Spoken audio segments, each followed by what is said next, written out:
Shalom, nous allons étudier le Daf Gimel dans Masechet Sanhedrin et nous reprenons à l'avant-dernière ligne du Daf Beit Amud Bet de Amar Rabbi Hanina. On rappelle que la Gemara s'était posé la question pourquoi, selon Rabbi Abaou, on faisait une distinction dans les dîners mamonot, dans tout ce qui est affaire d'argent, entre ce qu'on appelle les prêts, alvaod et odaod, dans lesquels on n'a pas besoin d'avoir trois juges spécialisés, il suffit d'avoir trois personnes connaissant plus ou moins ce genre de sujet.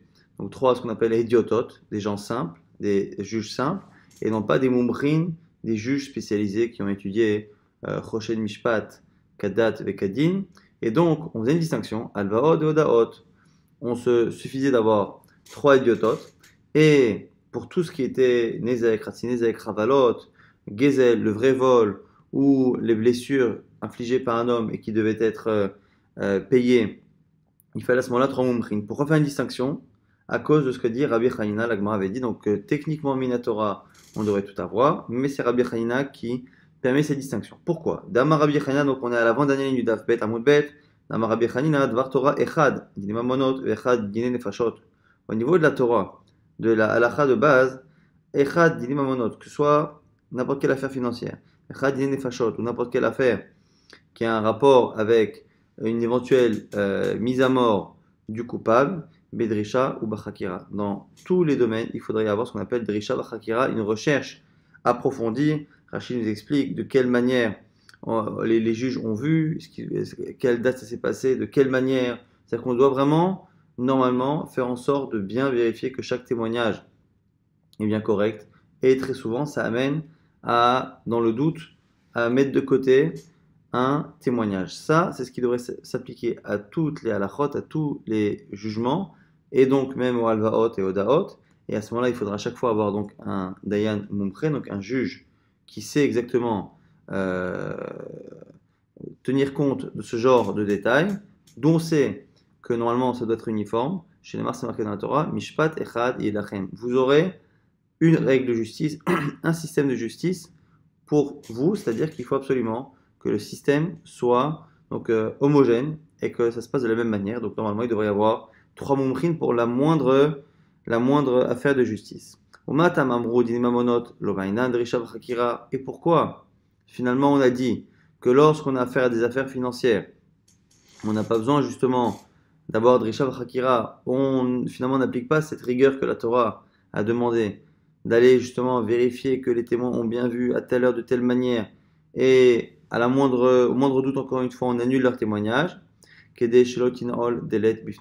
ne pas fermer les portes devant les éventuels emprunteurs. C'est encore la même idée qu'on retrouve et qu'on applique chez nous ici, c'est-à-dire que parfois les chachamim ont allégé certaines rigueurs que la Torah demande, de peur que ça refroidisse les éventuels prêteurs et que donc les emprunteurs ne trouvent pas de liquidité. Si le prêteur se dit qu'à chaque fois qu'il doit récupérer son argent, on va à chaque fois cuisiner les témoins de telle sorte à ce que finalement aucun témoignage ne soit accepté, la personne prend peur et la fois d'après ne prête pas.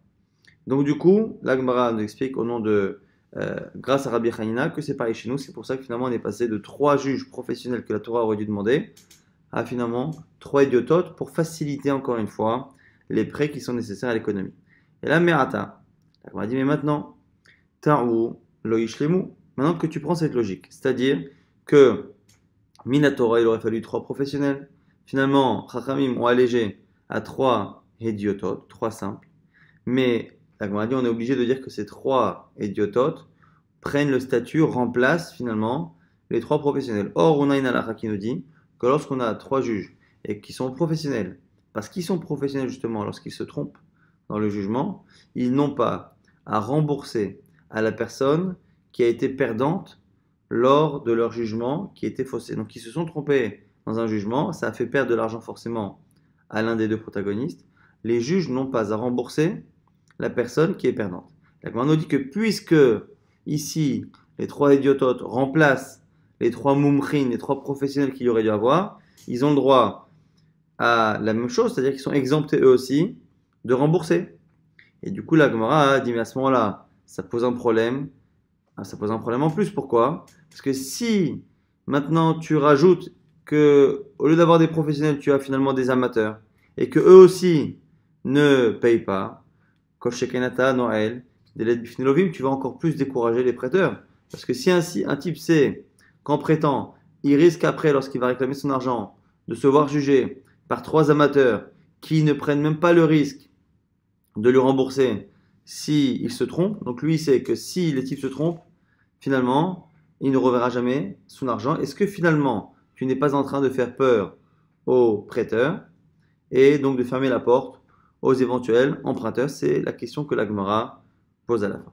En tout cas, l'Agmara maintenant revient sur le principe de base. Rappelez-vous, on a dit que lorsque dans la Mishnah on a dit Dine Mamonot, tout ce qui est affaires financières, Mishlosha, c'est 3. Et Xelot Vachavalot, tout ce qui est vol et tout ce qui est blessure, 3. L'Agmara avait dit au nom de Rabbi Abaou qu'en fait, ces deux expressions sont une seule et même halakha. Quand on dit que les affaires financières se jugent à 3, c'est en fait une manière d'introduire la suite. C'est quoi les affaires financières qui sont gérées à 3, donc 3 mumrim? C'est Xelot Vachavalot. L'Agmara a dit, mais attends, si c'est ça, puisque finalement tu me dis que même une affaire qui est de prêt, Odaot, Alvaot, et Alvaot et Odaot, même si finalement ces affaires-là ne nécessitent pas de mumrim, de juge professionnel, tu vois bien qu'il en faut 3. On l'a vu à la fin du daf hier, que malgré tout il fallait 3. Si c'est ça, pourquoi ne pas expliquer la Mishnah comme étant un cas où dîner mamonot, tout ce qui est prêt et emprunt, c'est 3, mais 3 juges simples. Et Xelot Bachavalot, c'est 3, et c'est 3 juges professionnels. Yachi, Tarte Katane. On n'a qu'à dire qu'il y a bien 2 halachot au début de la Mishnah. Dîner mamonot bishlosha. Les affaires financières, c'est 3. Et c'est 3 quoi? Idiotot, simple. Xelot Bachavalot, tout ce qui est vol et tout ce qui est blessure, se juge bishlosha mumrin avec 3 juges professionnels. Et la Gemara rapporte une autre question qui nous permet de confirmer cette explication-là, Vérod. Et en plus, Shlosha la Mali, selon l'explication de Rabbi Abaou, que c'est une seule et même halakha, pourquoi avoir répété le chiffre 3 deux fois? On aurait dû dire les dîners mamonot, virgule, qui sont Xelot Vachavalot, Bishlosha. Or, on voit bien que la Mishnah dit que dîner mamonot, Bishlosha, à 3, Xelot Vachavalot, Bishlosha. Le fait que le chiffre 3 soit répété deux fois donne l'impression qu'on a bien ici deux halachot. Et là, Rava donc propose cette explication. Tartek Katane, il y a 2 cas dans la lacha, dans la Mishnah.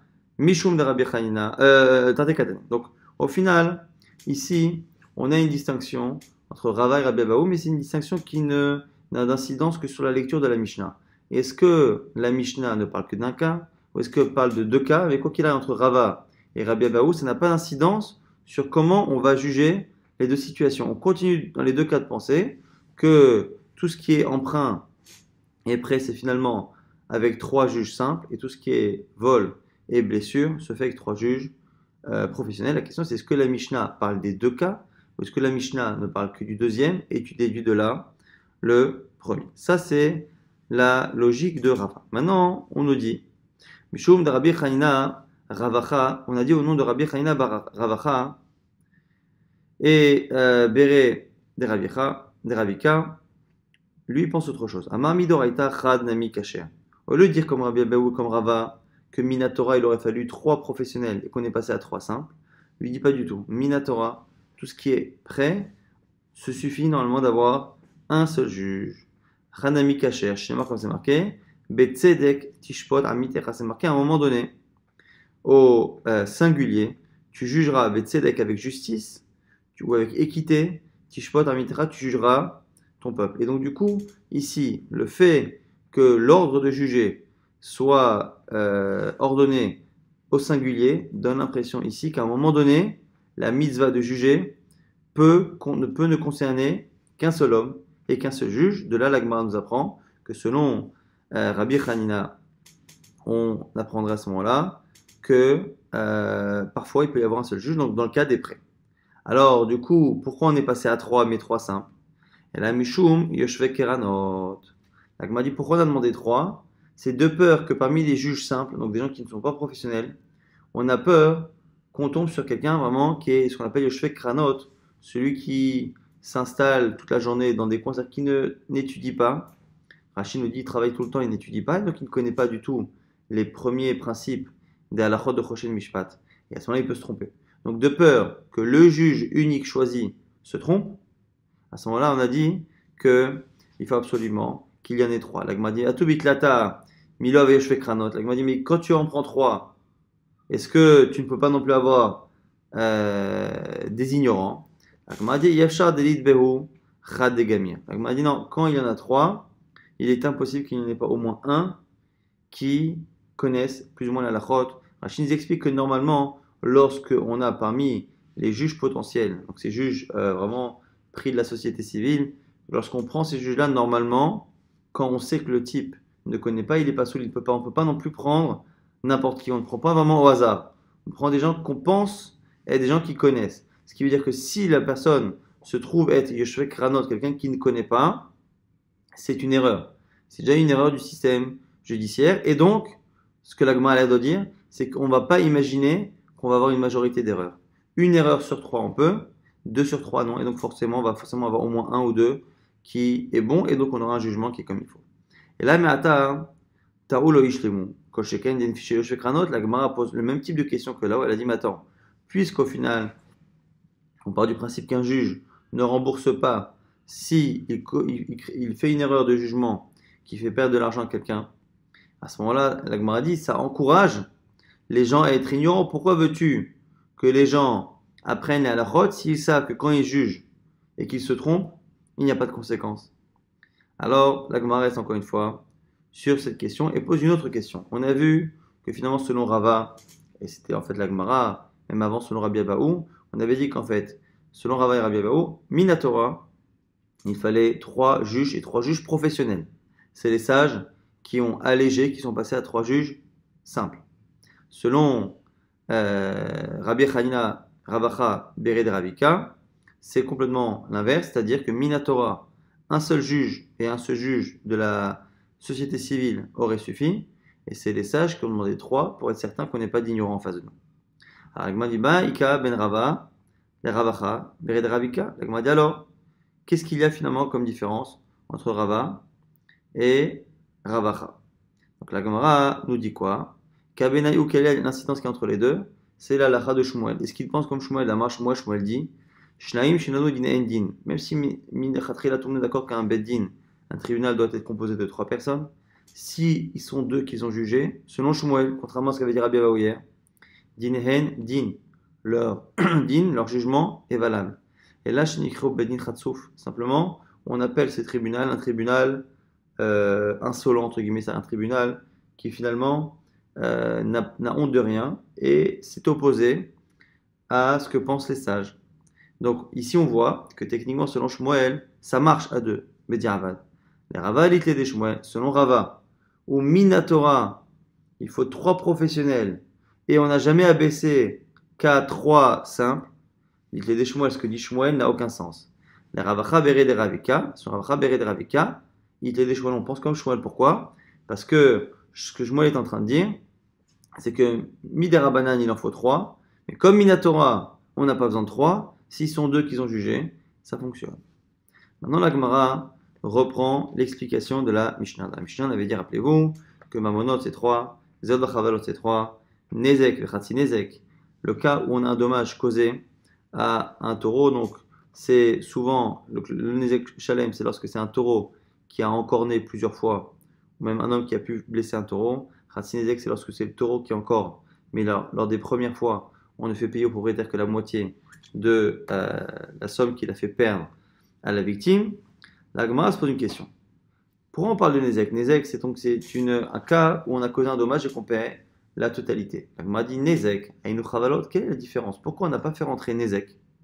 Le cas où un taureau ou un homme fait du mal à un taureau, pourquoi on n'a pas fait rentrer dans Chavalot? Chavalot sont les blessures.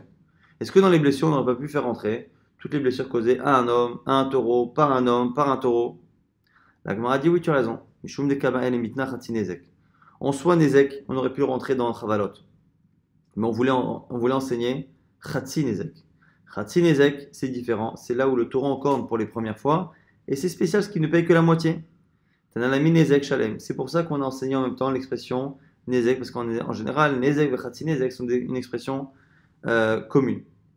La Gemara dit, Khatsi Nezek Nami Aino Chavalot. La Gemara dit, mais c'est pareil. Un taureau qui encorne pour la première ou la deuxième fois et qui ne provoquera qu'une sanction de la moitié de la valeur. Ça aussi, finalement, c'est une blessure occasionnée. Pourquoi on ne le fait pas rentrer dans la grande catégorie de Chavalot?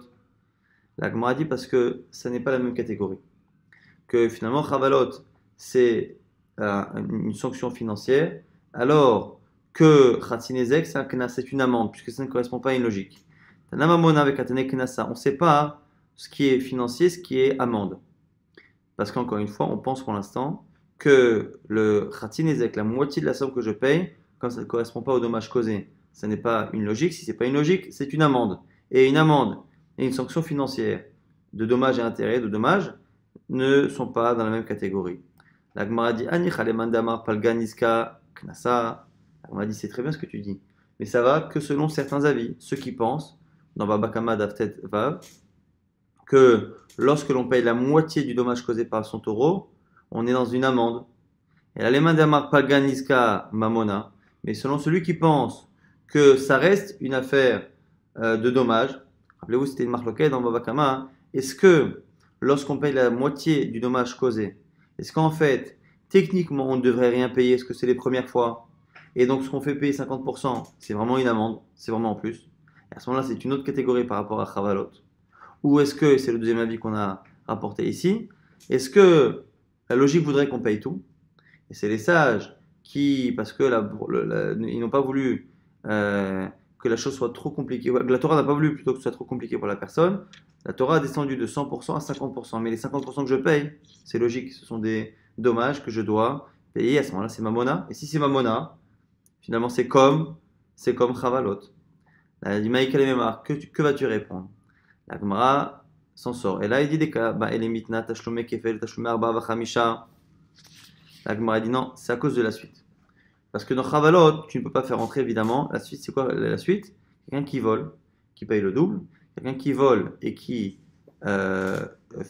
égorge la bête ou la vend, et en fonction de la taille de la bête, paiera 4 ou 5 fois la valeur. Donc on a des cas de vol où on peut payer le double, 4 fois ou 5 fois la valeur de ce que l'on a volé. Et là-bas, il fallait l'enseigner. Et en quoi là-bas on a un point commun avec Ratzinezek? C'est là-bas, chez Enom Mishtalem Berosh. Là-bas, c'est pas une question de knas, pas de knas. La distinction, c'est que ce sont des cas où on ne paye pas la valeur correspondant au dommage. Roche ici, c'est le keren, c'est le capital. On ne paye pas la valeur de la chose endommagée ou volée ou disparue. Du coup, c'est pour ça que par homogénéité, on a enseigné également Khatsinezek quand on paye la moitié du dommage, qui là-bas pour une autre raison, c'est également techniquement à la fin, c'est Mamon chez Nomishtalem Berosh. On ne paye pas la valeur de la chose perdue. Et du coup, comme on l'a dit au tout début, lorsqu'on enseigne l'expression Khatsinezek, la moitié du dommage, très souvent on enseigne également Tana, Nami, Nezek, on enseigne également Nezek. Donc finalement, pourquoi parler de Nezek et de Khatsinezek et ne pas les inclure dans Chavalot? C'est pas parce que c'est une histoire de Knas, pas de Knas, c'est parce que à la fin, on devait enseigner le cas des vols, on paye 2 fois, 4 fois ou 5 fois la valeur de la chose qui a été volée. Et du coup, comme on a parlé de cas où on ne paye pas exactement la valeur, on a enseigné également de manière précise, à part le cas de Ratzinezek. Et en parlant de Ratzinezek, on est quasiment obligé, en tout cas très souvent, on enseigne l'expression Nezek. Maintenant, la Gemara va se poser une autre question. Shlosha Menalan. La Gemara pose une question que la Mishnah a oublié, entre guillemets, de rapporter, puisque la Mishnah a apporté 3 types de tribunaux, 3, 23 et 71. Et la Mishnah a expliqué pourquoi 23. La Mishnah a expliqué la source du Bédine de 71 ou de 70 selon Rabbi Yehuda, mais elle n'a pas expliqué pourquoi on a un Bédine de 3. Menalan, la Gemara nous rapporte une braïta, des Tano Rabbanan, une braïta qui le dit. Dans la paracha de Mishpatim, là-bas, on parle de la justice et on dit Venikra Balabait Ela Elohim. Le propriétaire s'approchera, ira voir les juges. Première expression là-bas, Elohim, c'est le nom qu'on utilise souvent pour citer Dieu, mais en fait, à l'origine, c'est un nom qui connote la force, la domination et la notion de justice. Et donc, c'est un nom qui peut être Chol. Et c'est Hachem qui, entre guillemets, s'habille de ce nom lorsqu'il justement se comporte avec cet attribut de rigueur, de justice. En tout cas, là-bas, on nous dit que Balabet el Elohim, il ira donc voir les juges. C'est marqué une première fois. Arekan Echad. Le fait que l'expression soit rapportée une fois, je compte un juge. Ad Elohim, Yavod Varshneem. Jusqu'au juge iront les paroles des deux protagonistes. Un autre verset qui en parle encore une fois du juge là-bas avec l'expression Elohim. Arekan Shneem, ça fait un deuxième juge. Asher Yashaon Elohim. Là-bas, un cas où ce sont les juges qui vont rendre coupable une personne. Arikan Shosha, ça fait une troisième expression d'Elohim, ça fait 3. Livré Rabbi Yoshia, et c'est comme ça qu'on a la source, selon la Gemara, selon la Braïta, d'un beddin minimum de 3. Rabbi Yonatan fait un autre calcul. Omer Rishon Techila, Neema, le premier, Elohim est marqué en premier, et on a un principe que Ve'en Dorshin Trilot. On ne peut pas déduire une halakha d'une expression lorsqu'elle est rapportée la première fois. Il faut que ce soit d'abord redondant. Et à partir de la répétition, on apprend. Donc, et la Had Elohim Yavodavar Shneem, mais la seconde fois où c'est rapporté dans le verset. Effectivement, Arekan Echad, ça ramène à un juge. Archer Yersheon Elohim, la troisième expression qui est finalement que la deuxième redondance, Arekan Shnaim, ça rapporte un deuxième juge. Et donc, dans les psukim, on ne trouve que 2 juges. Mais En Bendin Shakul, et on ne peut pas avoir un Bendin avec un chiffre pair pour, encore une fois, pouvoir appliquer justement ce principe-là de tenir la majorité. Mosifin al En Odechad, on rajoute un troisième. Arekan Shlosha, cela fait 3 juges. Donc on a une marque ici Rabbi Yoshia, Rabbi Yonatan. Comment on arrive à 3 juges? Selon Rabbi Yoshia, on prend les 3 expressions, c'est marqué Elohim dans la Torah. Et donc à chaque fois, ça nous apprend 1, 2, 3 juges. Donc Minatora, il faut vraiment 3 juges. Selon Rabbi Yonatan, on ne tient pas compte de la première expression puisqu'elle n'est pas encore redondante. On n'en tient compte que lorsqu'elle est répétée, et donc ça ne fait que 2 répétitions. Et donc, à ce moment-là, ça fait que 2 juges, mais comme il faut un chiffre impair pour avoir une majorité, on arrive à 3.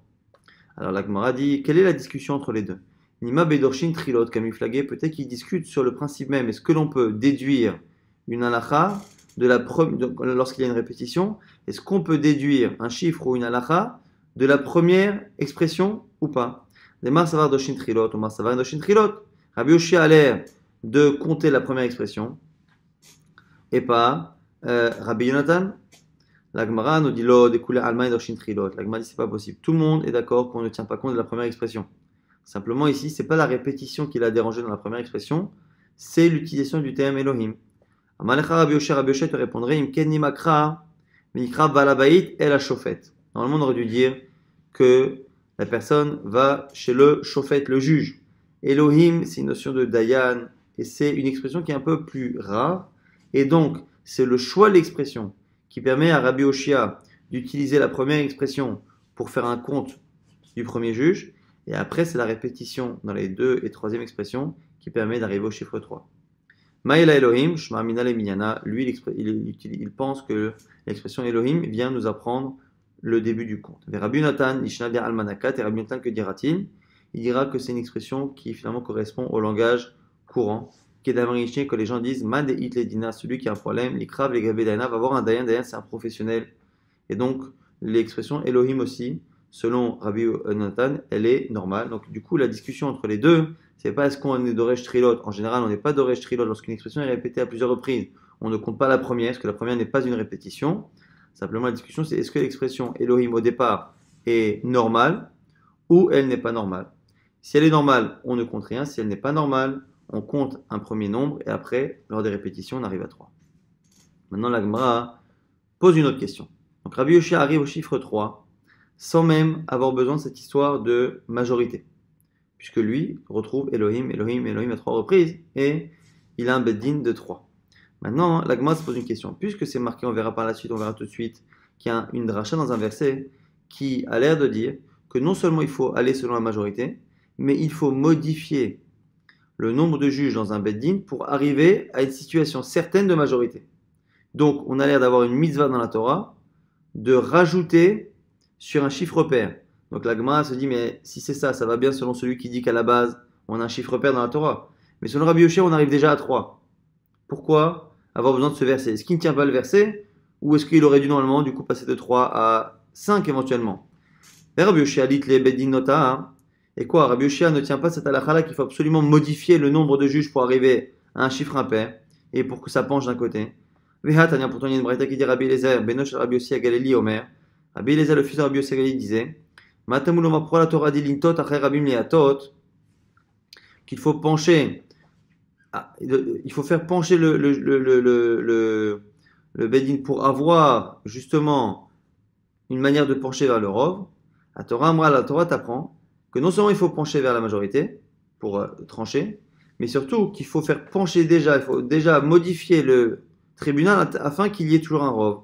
Aselecha beddin, fais-toi un tribunal, Notaki peut pencher de telle sorte à avoir une majorité. Alors, comment fait Rabbi Oshia? La Gemara dit, ça va là que Rabbi Yehuda. Peut-être qu'il pense comme Rabbi Yehuda dans la Mishnah chez nous. Pourquoi? Parce que dans la Mishnah chez nous, rappelez-vous, on avait vu, il y a un qui pense 71, l'autre qui pense 70. La marque Shivaim Gitnan, Sanhedrin, Gedola, Aïtaché Shivaim Ve'echad. Dans notre Mishnah, on a vu que le premier avis de Nakama pensait que le grand tribunal était composé de 71 juges. Rabbi Oshia Omer, Shivaim, sur Rabbi Yehuda, on s'arrête à 70. Et donc, comme Rabbi Yehuda s'arrête à 70, on voit que ça ne le dérange pas d'avoir un chiffre pair. Et donc, peut-être que ce Tana-là, Rabbi Yehuda, est en désaccord avec Rabbi Eliezer, le fils de Rabbi Yossi Galili. Et donc, on n'a pas l'obligation de faire pencher. Et la Gemara ici a un souci par rapport à cela. La Gemara dit Ema deshmatla le Rabbi Yehuda de Gdola. La Gemara dit peut-être que Rabbi Yehuda n'a dit cela que dans le grand tribunal de 70. Et que tu kraé, parce que là-bas il y a des versets qui disent que Hachem m'a demandé Esfali, Shivaim Ish, Mizikni Israël, assemble-moi 70 personnes. Et donc là-bas, effectivement, il y a vraiment le chiffre 70 qui est marqué. Mish'a Bedina Mishmatle, qui te dit que dans les autres tribunaux, ils tolèrent un chiffre pair. La Gemara dit Valé. Et même, Vechitema Loshna, allez, et même si tu voulais me dire qu'il n'y a pas de raison de faire une différence. Pourquoi? Parce qu'effectivement, à partir du moment où ils tolèrent un chiffre pair pour 70, ça veut dire que le risque qu'il n'y ait pas de majorité n'a pas l'air de poser de problème. Et pourquoi à ce moment-là imposer un chiffre impair dans un bedin de 3? La Gemara dit, tu es obligé de dire que Rabbi Yehuda fait ces distinctions. Pourquoi? Parce que dans notre même Mishnah, et Hatnat, c'est marqué dans notre Mishnah, Smichat Zekenim, Varifat Agla, Bishlosha Divrei Rabbi Shimon, on a deux halachot. Smichat Zekenim, c'est le korban qu'a porté les sages pour une faute faite par le public. Varifat Agla, c'est la génisse que l'on tuait lorsqu'on trouvait un corps. Selon Rabbi Shimon, il faut 3 juges. Rabbi Yehuda, Omer, Bechamisha, selon Rabbi Yehuda, 5. Et Amrinan, et on a dit, on va expliquer plus tard dans la Gemara, mais les Amorim ont expliqué la raison de Rabbi Yehuda. Maïtama de Rabbi Yehuda, quelle est la raison de Rabbi Yehuda? Et Samchrou, c'est marqué dans la Torah au sujet de la règle là-bas, c'est marqué les Samchrou, Zikni Ha'ir. Les sages de la ville poseront leurs mains. Et quand on décortique l'expression, Vesamchrou c'est un pluriel, Shneim ça fait 2. Zikne, les sages au pluriel, ça fait encore 2. Ça fait 4. Vn bedit chakoul, et on ne peut pas avoir de tribunal à chiffre pair. Moi c'est final et en endechad, arekan chamisha. On rajoute un autre et ça fait 5. Donc, l'Agma nous dit, tu vois bien que Rabbi Yehuda lui-même, lorsqu'il dit 70, ça ne veut pas dire que dans tous les beddin, il tolère un chiffre pair, puisque dans Eglaroufa et dans Smichat Zekenim, on a vu que là-bas, il passait de 3 de Rabbi Shimon à 5. Et pourquoi il est passé de 3 à 5? Nous dit les Amorim de la Gemara. C'est parce qu'en fait, dans l'absolu, lui, il a trouvé 4 dans la Torah, ce qui a marqué 2 pluriels. Donc ça fait à chaque fois 2 et 2, ça fait 4. Et pour avoir un chiffre impair, il rajoute un cinquième. Donc tu vois, mec, Rabbi Yehuda lui-même, ce qu'il a autorisé dans 70 d'avoir un chiffre pair, c'est dans 70 que la Torah l'a dit. 70, c'est-à-dire que c'est comme une Xerat Takatouf que là-bas on ne craint pas un problème d'égalité, même si évidemment il est bien plus improbable d'avoir une égalité parfaite lorsqu'on a 70 juges que lorsqu'on en a 2, évidemment. Et du coup, dans les autres tribunaux de 3 ou de 23, il faudrait avoir absolument une majorité, donc un chiffre impair. Donc la Gemara reste avec un problème, avec Rabbi Yoshia. Rabbi Yoshia, du coup, comment fait-il pour appliquer justement ce verset-là qui dit qu'il faut absolument faire pencher le bedin, le modifier pour avoir finalement un chiffre impair, alors que dans le premier bedin de 3, on voit qu'on a déjà le chiffre impair qu'on trouve dans la Torah, et dans le bedin de 70, on voit que finalement il tient comme Rabbi Yehuda qui n'a pas besoin d'un chiffre pair. Donc la Gemara nous dit quoi? Des Rabbi Yoshia adifa mid Rabbi Yehuda. Rabbi Yoshia va plus loin que Rabbi Yehuda. Des loups Rabbi Yehuda v'snedrik dola route delitle. Parce qu'effectivement, comme tu me l'as montré il y a quelques instants, Rabbi Yehuda, lui, ne tolère le chiffre pair que dans le grand beddin, grand tribunal. Habisha bedina itle. Mais dans les autres tribunaux, il demande encore qu'il y ait un chiffre impair. Rabbi Yoshia habisha bedina damid itle. Mais Rabbi Yoshia irait plus loin et lui ne demanderait pas du tout qu'il y ait un chiffre impair, et donc c'est pour ça qu'il n'est pas d'accord avec Rabbi Eliezer, le fils de Rabbi Yossi. La Gemara dit, mais le verset, Ve'aïla lintot. Ma'avide, que fait-il de la dracha de lintot après Rabbi Meatot? La Gemara dit quoi? Mokimla bedine nefashot. La Gemara dit en fait, lui il va expliquer que le verset et la dracha s'expliquent dans l'autre bedin dont on ne parle pas depuis quelque temps, c'est le bedin de 23. Aval bedine mamona, lo, mais tout ce qui est affaires financières, non. Donc on a plus ou moins résumé, rappelez-vous que le bedin de 70 c'est pour des affaires d'État, on va dire, d'ordre national. Le bedin de 3 c'est pour les affaires financières, le bedin de 23 pour tout ce qui est passible de la peine de mort. Et donc ce que lui dira Rabbi Oshia, c'est que le verset qui dit qu'il faut modifier le nombre de juges pour arriver à un chiffre impair ne concerne pas le petit tribunal d'affaires financières. Pourquoi? Parce que là-bas, on a déjà 3 dans la Torah, donc il n'y a pas besoin de modifier pour avoir un chiffre impair. Ça ne concerne pas le grand tribunal de 70, parce que là-bas, on a Xerat HaKadouk, c'est 70, mais celui de 23, comme on a vu finalement dans la Mishnah, qu'en fait, il fallait 20 au minimum, et pour appliquer une peine de mort, il fallait que la majorité soit de plus de 2, et donc on rajoute 22, 2 de plus, ça fait 22, et pour avoir un chiffre impair, on arrive à 23. Maintenant, la Gemara pose une question. Et là, Haditnan, maintenant ce qui a marqué dans une Mishnah qu'on verra un peu plus tard, Shnaim Omrim Zakai, Echad Omer Hayav. On a une Mishnah qui dit quoi? Que dans un petit tribunal de 3, 2 qui disent qu'il ne doit pas payer, Echad Omer Hayav, et un dit qu'il doit payer. Shnaim Omrim Chayav, ou l'inverse, 2 qui disent que la personne doit payer, Vechad Omer Zakai, et un qui dit qu'il ne doit pas payer. On dit quoi à chaque fois? Chayav. Donc en fait, on a une Mishnah là-bas qui nous dit que dans un bedin de 3, c'est toujours les 2 qui disent quelque chose qui ont raison et qui tranchent. La Gemara nous dit, si on dit que le pasuk là-bas qui dit que l'on doit faire pencher le tribunal vers une majorité ne concerne pas le tribunal de 3, le tribunal de 23, peut-être que du coup, même le fait même de pencher vers la majorité ne s'applique pas dans un bedin de 3. Et donc, quand on a un bedin de 3, il faudrait que les 3 soient d'accord, sinon ça ne marche pas. Nima de Lok Rabbi Oshia, cette Mishnah là-bas ne va pas comme Rabbi Oshia. La Gemara dit non, tu as mal compris. Afilou tema Rabbi Oshia, même Rabbi Oshia. Il était là avec Kalva Chomer, il apprend par un Kalva Chomer.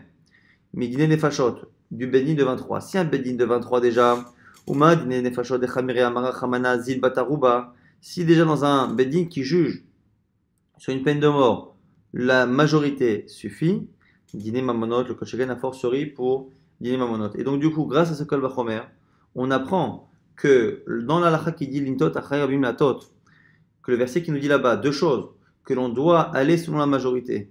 Et comme on va selon la majorité, il faut modifier le nombre de juges pour être certain d'avoir une majorité. Selon Rabbi Oshia, le bedin de 23 est concerné par une des deux halakhot, mais pas par les deux. Elle est concernée, le bedin de 23 est concerné par la halakha qui dit qu'il faut tenir compte de la majorité pour trancher. Ça, on l'apprend par Kal Vachomer du bedin de 23. Mais par contre, la nécessité de modifier le nombre de juges n'est pas nécessaire dans ce tribunal, puisque dans la Torah déjà, avec l'expression Elohim qui est rapportée à 3 reprises, on a déjà le chiffre 3. Conclut avec une braïta, Tanoura Banan, Dine Mamonot Bishlosha, les affaires financières se jugent à 3. Rabbi Omer, Bchamisha, selon Rabbi, il faut 5. Kedeshi Gameradin Bishlosha, pour qu'à la fin, il reste toujours 3 qui ont un avis, donc une majorité. La Gemara nous dit Atu Bitlata Milogamar Dina Betre. La Gemara pour l'instant comprend que dans les 3, en fait ce qu'il faut c'est 2. Comme on pensait depuis le départ, c'est-à-dire qu'il faut une majorité, il faut 2, mais 3 c'est pour la majorité. La Gemara dit maintenant, même si tu en prends 3 dès le départ, à la fin tu auras forcément 2 qui disent la même chose. Alors la Gemara nous dit Achikama. Non, il faut comprendre différemment. Il venait chez Gmardin Bishlosha. Pourquoi Rabbi a dit qu'il fallait 5? Parce que lui pense que finalement, un jugement doit être prononcé par 3 juges qui pensent la même chose. Alors la Gemara dit, attends, si c'est ça, si tu me dis que finalement, quand on dit 3, c'est pas 3 au départ, c'est 3 à l'arrivée, c'est-à-dire que c'est non pas 3 qui réfléchissent, mais il faut 3 qui disent la même chose pour avoir une halakha qui est acceptée, la Gemara va transposer cette logique à toutes les autres choses. On a trouvé qu'il fallait 20, on a trouvé qu'il fallait 70, et on est arrivé donc à 23 et à 71.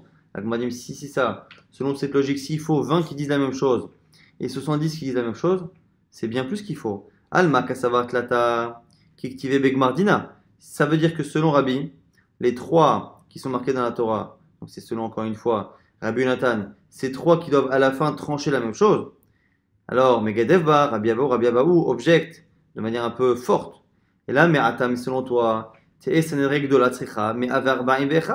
le grand tribunal devrait finalement avoir 141 juges. Parce que les 70 que la Torah a demandé, selon toi, c'est 70 qui disent la même chose pour que le psak à la fin soit accepté. Kedesh Gamaradim Bishivim pourra rester à la fin avec 70 qui disent la même chose. Et le grand, le petit Sanhedrin, le petit tribunal devrait finalement, au lieu d'avoir 23, devrait avoir finalement 45. Et chez Gameradin Bishosha, Ve'isrim pour avoir de manière certaine 23 qui disent la même chose. Et là, Isfali Shivaim Mish Amachamana, Mishat Asefa, Shivaim. Donc la Gemara dit non. Et 70, c'est spécial. Pourquoi? Parce que là-bas, c'est marqué dans la Torah, rassemble au moins 70 personnes. Donc là-bas, on voit que la Torah a demandé, Hachem a demandé dès le départ ce qui est 70, pas à la fin.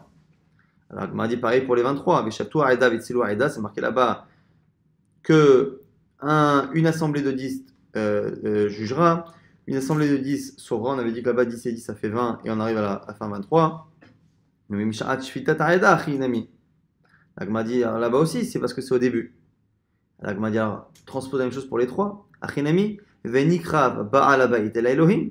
C'est marqué là-bas que le propriétaire s'approchera du juge. Et là-bas, c'est de là-bas qu'on apprenait, rappelez-vous, selon Rabbi Yonatan, la première expression, Elohim, Elohim, Elohim, pour dire qu'il y en a 3.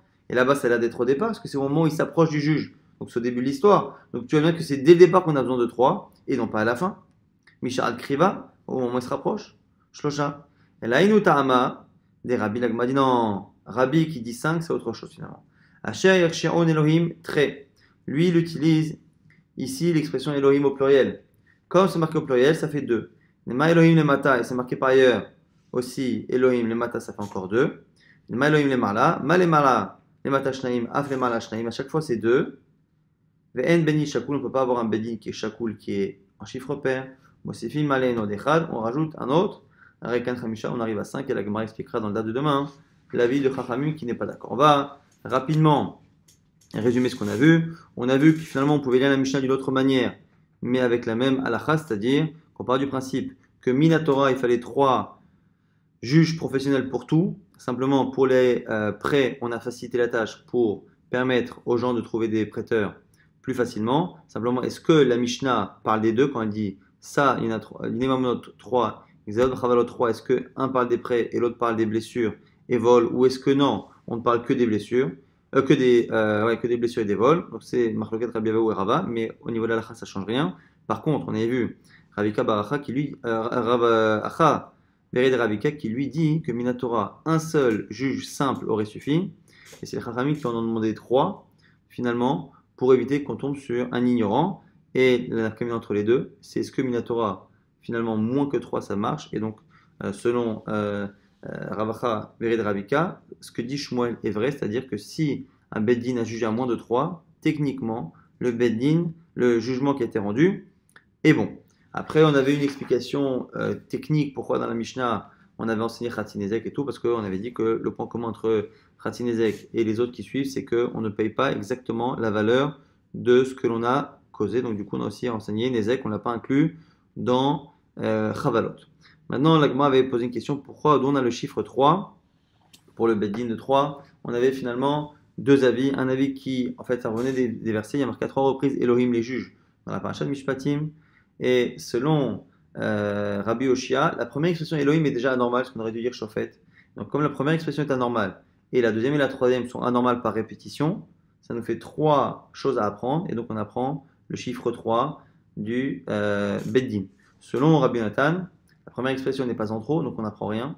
On apprend que la deuxième et la troisième, ce qui arrive à 2 juges, et on rajoute un troisième pour justement arriver à un chiffre impair et appliquer ce qui est marqué que l'intot, qu'on doit modifier le nombre de juges dans un tribunal pour arriver à un chiffre impair. Alors que Rabbi Oshia dira que cette obligation de modifier ne sera appliquée que dans le tribunal de 23, qui à l'origine aurait dû avoir 22, puisqu'il faut 10 plus 10 plus 2 de plus pour pouvoir justement appliquer la peine de mort. Et à ce moment-là, on rajoute un 23e, et c'est à ce moment-là qu'on applique l'intot achare rabim lehatot.